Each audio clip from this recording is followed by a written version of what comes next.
Shut up and sit down. Good evening, everyone. Welcome back once again to Vicious Rants. And of course, I am your host, your YouTube Messiah. We are coming to another duplicated Mr. Main Event himself, Tim Vicious, and we're gonna go Raw this week was in St. Louis, Missouri. And it was a pretty decent show. I enjoyed it. Now, before we do, we're gonna switch gears, talk about last week via the SmackDown Rewind, and man, when it rains, it fucking pours because SmackDown wound up causing a massive trickle-down effect that went throughout the entire weekend, well, we're just gonna address the first and foremost, the biggest thing right off bat. The closing segment for SmackDown was Roman. He came out, threw out a few jokes at Seth at Seth Rollins' expense, and then called Cody out, saying, "Who you challenging?" Cody then comes out, talks Roman for a minute, says, "So let me ask you, what do you think finishing the story means? Do you think it means taking that title off your hands? Because, rest assured, I am coming for that championship. But, I'm looking to take you out." And I've consulted a lot of people over the past week. One of them is somebody you know. And then the music hits, "If you smell," and then The Rock comes out. The crowd went bananas!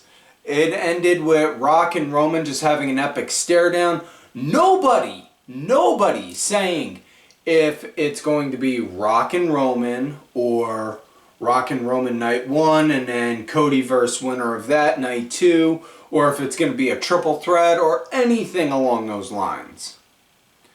Nobody has said nothing yet, but my God, the way the internet fan base wound up reacting to it, you would have thought The Rock set a building full of baby puppies on fire. Like, no lie. It was I could do an entire episode just on the receipts on people that said on the stuff people said. But I'm not gonna because while I may be an asshole, I do have some set standards, and I'm not gonna call them out on here. No. If I'm gonna call them out, I'm gonna do it as close as I can to their face. So I'm actually gonna at those assholes and say, "Hey, how'd that shit taste when you said it?" So yeah, but man, this is why I say before, the 3 most toxic fan bases out there today, hands down: wrestling fans, comic book fans, and Star Wars fans. And I know because I've been a fan of all 3 since I was frickin' 4 years old. So yeah, what the hell does that tell you? There are just horrible fans out there. You know? Like, if somebody talks about it, there are some fans out there that just make your skin crawl and cringe at the idea of actually sharing a fandom with them. And, you know, here's the thing. Like I said, they didn't address what's going to happen yet. Now, they have a press conference coming up this Thursday this week. Plus, there's SmackDown right after that. We got Elimination Chamber in about 2 weeks. And then we got all of March, no pay-per-views. No pay-per-views in March. And leading into Mania. So, all things considered, I think we got more than enough time to flush out a story fix anything that needs pigeonholed, that could be pigeonholed, I should say, and if needed, be ready to go and do a 180 and have a backup plan on, okay, well, if we can't do this and this, how about we do this and that? That's just me. Maybe I'm overly optimistic on it, but, you know, I've come to realize the older I get in life, the more I want to try and make this show be part of the small little positive, happy little corner of the internet. In my own weird, evil, twisted kind of way. Because while I may say somebody is an asshole and an idiot, I'm going to do it in the very most loving, positive manner possible. So with that said, now that we're done addressing that, let's get into the rest of SmackDown. The show started out with the walking douche nozzle, Logan Paul, celebrating that he still won the U.S. title. See what I mean? And basically saying, KO, congrats, man. You put up a fight. You did better than Floyd Mayweather did. You had me on the ropes. You had, this, that, and the other, blah, blah, blah. But guess what? It was a trick. It was all a ploy. I set all that up. I made you use those brass knucks so you'd get disqualified, and I am still your United States champ. KO comes out, says, I'll give you credit where credit's due. You did good. But more to the point, I want to thank that ref because he did his job just like he was supposed to. But rest assured, I'm coming for you, and I'm going to take that title off you. And paraphrasing all this, mind you, and Logan Paul wound up basically saying, no, you had your shot, get to the back of the line. Then Theory and Waller came out, which then led to a match that was already scheduled, which was Owens and Austin Theory, which was a decent match. It ended in very much so in the same way. It was mirror the same way as Paul and Owens, where Waller slid in a thing of brass knucks, KO got him off Theory, used them, but instead of this time leaving him on his hand, he then tucked it either in his trunks or in his knee pad. I don't remember which one, but I know it was somewhere around that area. But he hid them afterwards and then went for the pin, so there you go. We also had a Fatal 4-Way Tag Team Contenders match. Now the winner of this match faces the winner of the Fatal 4-Way Tag match that we're going to go over in a bit. And then those two teams are going to face off this Friday coming up. And then that winner is going to challenge Finn and Priest at Chamber for the tag titles in Australia. So it was, yes boys, SmackDown's two most tastiest snacks. Pretty deadly. LWO, Joaquin Wilde, and Cruz del Toro. Tyler Bate and Pete Dunne, as well as Angel Garza and Humberto Carrillo. It was a decent match. It was pretty good, but it was a Fatal 4-Way, so what do you expect? Not just a Fatal 4-Way, but a Fatal 4-Way tag. So you got 8 people going all around everywhere. It eventually turned to a giant clusterfuck car crash. And I'm not complaining on that, but that's just simple. It's simple wrestling math, where that's eventually going to happen. Pete Dunne and Tyler Bate got the win, so they're going to face the winners of the match. Like I said, we're going to go over that in a little bit because that happened on Raw. And then Damage Control, they showed their true colors in regards to Bayley. And I'm not going to lie, I like the segment. I know some people were kind of calling bullshit because, oh, it's just like when Triple H and Ric Flair were trying to keep Batista from challenging Hunter for the world title and blah, blah, blah. Very much so. And yes, it was very much so in that same way. But let me say this about that. 1, who cares? It's a good story. 2, name me one thing in wrestling that nobody has not taken from at any point in time. I mean, for crying out loud, you want to go and complain about that? How about this? How about we complain, hey, let's make a new thing. who invented the spear? Or who, if somebody does a clothesline, does that mean they're stealing moves from Stan Hansen or JBL or someone else that does a clothesline that could take your fucking head off? Just, ugh. Either way, Bayley when they all came out, minus Dakota Kai. They never addressed why she wasn't out there, but it was Io, Kairi, Asuka, and Bayley. And Bayley wound up calling them out saying, oh, yeah, I knew you guys have been up to something, but I just needed to wait to see your true colors. Thanks. Thanks a lot, assholes. Paraphrasing, mind you. And then Bayley wound up, her and a good friend of hers, Mr. Lead Pipe, proceeded to help clean up house, took out everyone, and then ended with Bayley saying, Io, I'll see you at WrestleMania. And then they made it official, Io Sky versus Bayley for the Women's Championship at WrestleMania. So that's all set. That's good. Way cool. We also had Tiffany Stratton making her official main roster debut. Tiffy time. Going against Michin, Mia Yim. And this was a good match. For those that have not seen Tiffany Stratton on NXT, highly recommend you go and you check out some of her stuff. Really good. She's... Honestly, I see her being trying to make sure I say this the right way because I got it worded up in here. She's definitely going to be one of those talents that you see 5-10 years down the road.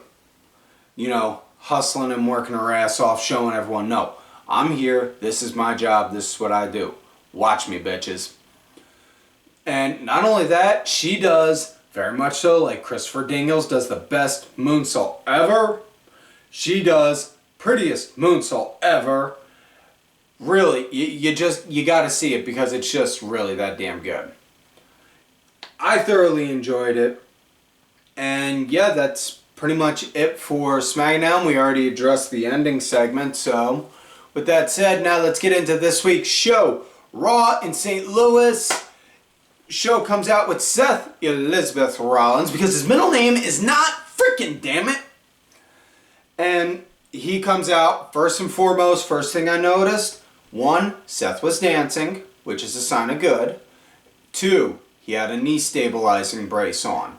So, both of those combined, if he just stays out of in-ring, me personally thinking out loud, I think, just freestyling, if they keep his in-ring stuff to 0 to very, very, very limited whatsoever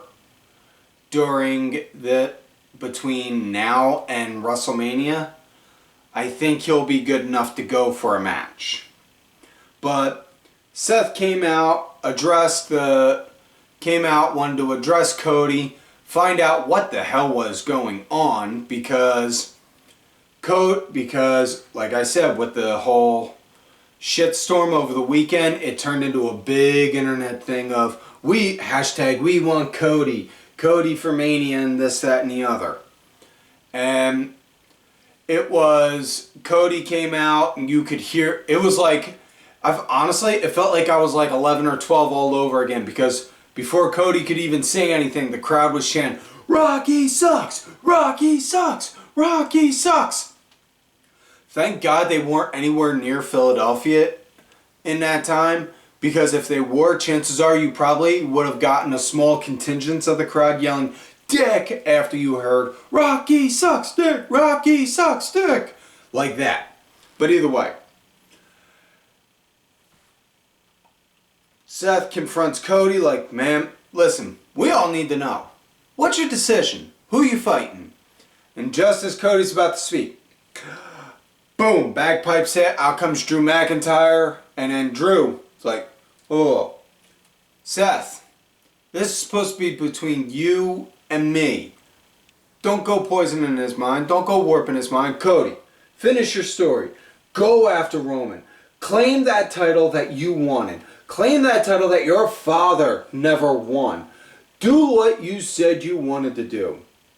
This was supposed to be what you were doing.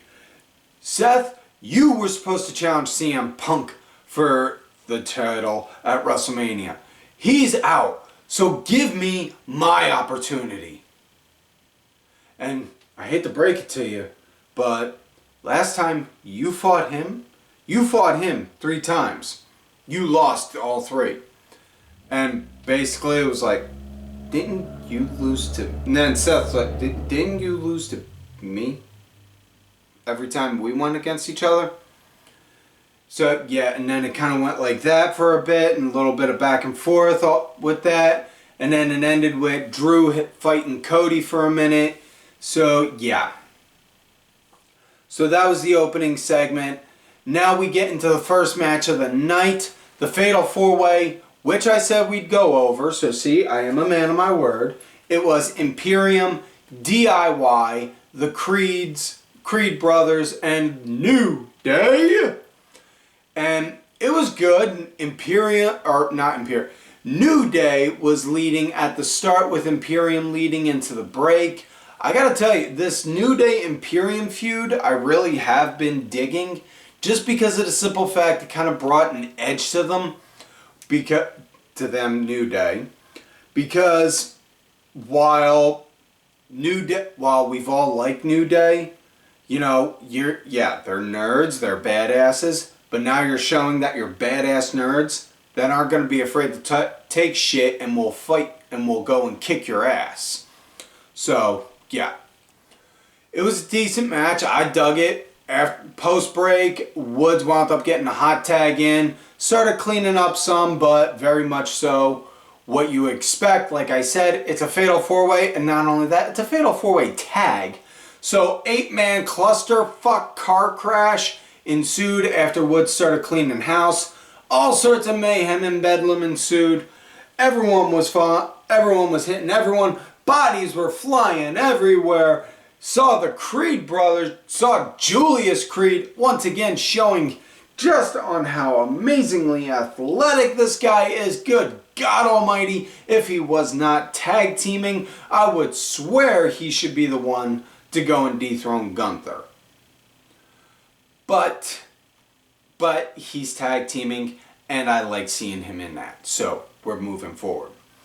Decent match. I dug the hell out of it. It came to an end when the Creeds did the Brutus Ball to Giovanni Vinci. And then, just as they did that, Tommaso Ciampa came in, Ciampa and Gargano. It wasn't just one guy, sorry. DIY came in, took out Imperium, and they took out the Creeds. See, I'm screwing up. They took out the Creeds, and they lined up Gio for, boom, meet in the middle. Then collided, got the pin, 1, 2, 3. It was actually, and it played off well because Johnny Gargano went for the pin first, and then Ciampa shoved him off because he remembered he was the legal man and then went for the pin. And the commentating team, Cole and McAfee, called that. So, this Friday coming up, we're going to have Pete Dunne and Tyler Bate going against DIY. Oh, I cannot wait. Next up, we got Elimination Chamber qualifying match. The winner of the Chamber match goes on to face Rhea at WrestleMania. Becky Lynch versus Shayna Baszler. And this was a good match. I dug it. Excuse me. Shayna, she was grounding Becky for early on and was pretty much leading this match, for, you know, much so like she was kind of, to me it felt like she was kind of just dragging Becky around like, you know, like, yeah, like I'm the badass, I'm the one that actually knows how to fight, I'm the legit fighter, so you think you're gonna try and shoot on me? Well, guess what? Boom, gotcha. Boom, gotcha again. Boom, gotcha a third time.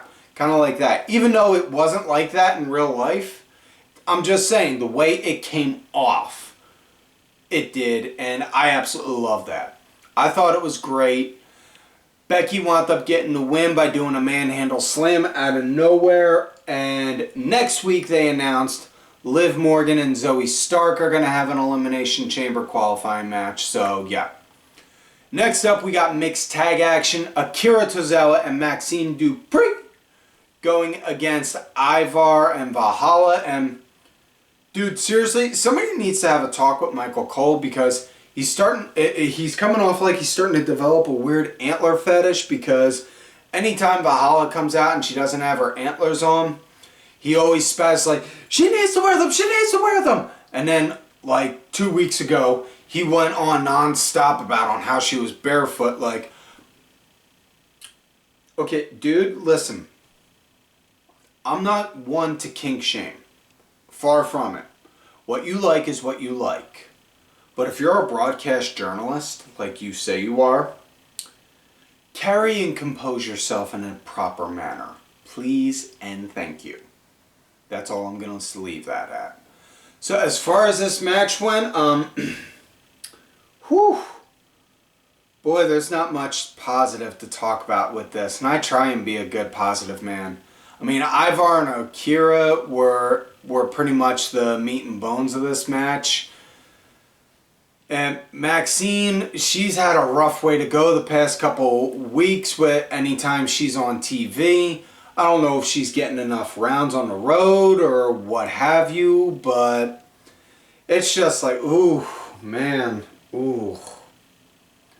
But, you know, you're not going to get better unless you do more, without repetition, work after work after work after work after work. It's like that old saying goes, you know, and how you get to Carnegie Hall? Practice, practice, practice, practice, practice. Same thing, you want to know on how you become a good wrestler? Wrestle, wrestle, wrestle, wrestle, wrestle. Wade, make a note of that. That sounds like a good idea for a good t-shirt. But, yeah, just really hoping eventually, I'm hoping she improves down the road. Because she's got a lot of charisma and the camera loves her. And she plays to the camera really well. And I'm not just saying that because she's a pretty face. But she plays it really well as a character. But, yeah. So, Ivar and Akira wound up getting the win. Ivar and Valhalla got the win, I should say. Sorry. Ivar got the win by doing the world's strongest slam off the second rope. Boom. Next up, we got JD McDonagh going against The Miz. Nice little start. JD leading into the commercial break. Miz started the lead right around when R-Truth started to come out. He came out. He had on the yellow safety vest. And he was walking around through the crowd, giving out the Judgment Day shirts with his name on it to the people.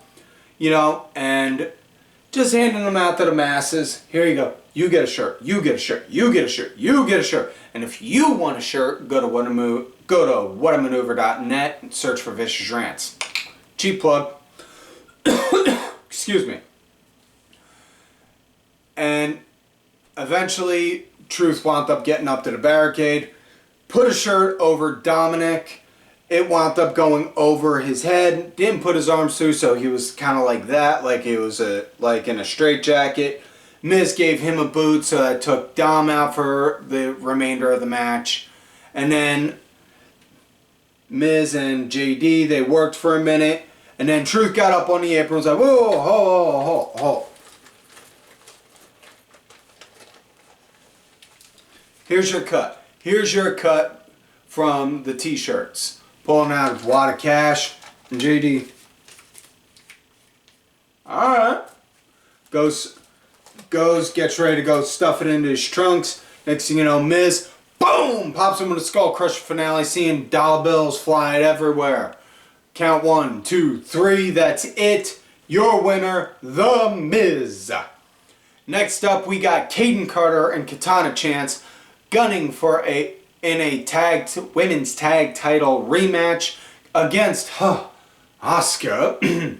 Asuka and Kairi, same. And really good action with Kayden and Katana leading up into the break. Katana wound up getting a hot tag post break. started cleaning up house. I gotta tell you, the crowd wound up getting kind of dead on this, but honestly, I dug it. I dug the match. I thought it was decent. It was a good way to help kind of end the whole story with Kayden and Katana saying, oh, we're going to get those titles back off of them. It's just, honestly, if I'm going to split hairs and try and pick apart something, you got to give Katana Chance some more charisma, some more personality, because she comes off blander than the paint on this wall right here. No lie. Yeah. But match came to an end when Asuka and Kairi, they did that spiked insane elbow where Asuka had Katana in a reverse DDT. Kairi Sane came down with that beautiful, beautiful elbow drop of hers and hit Katana, and then Asuka dropped down then 1, 2, 3, that was it. So yeah. Now we come to main event of the night. Cody Rhodes versus Shinsuke Nakamura. Oh baby, let me tell you something, baby. You see, you got Cody Rhodes, baby, going against Shinsuke Nakamura. Nakamura, baby. You've been messing with Cody for a while. Tell him his story's not finished. And then, over the weekend, what you do, baby? You spit that mist. You spit that mist right in Cody's face. And then I made Adam Pearce said, you two are going to have to go against each other, but not just in any kind of match, baby, but in a Texas bull rope match. So yeah, that was my best Dusty Rhodes impression.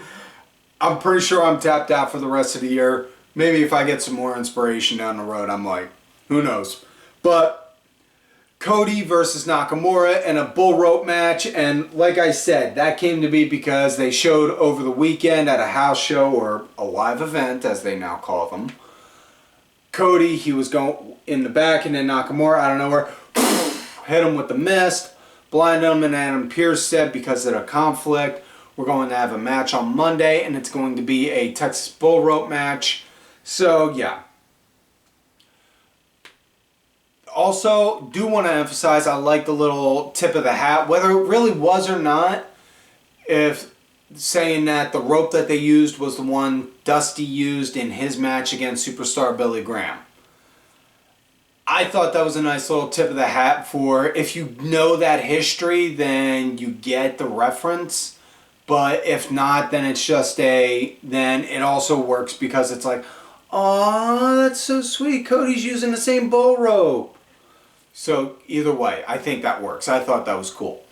As far as the match went, Cody, he was leading up into the break.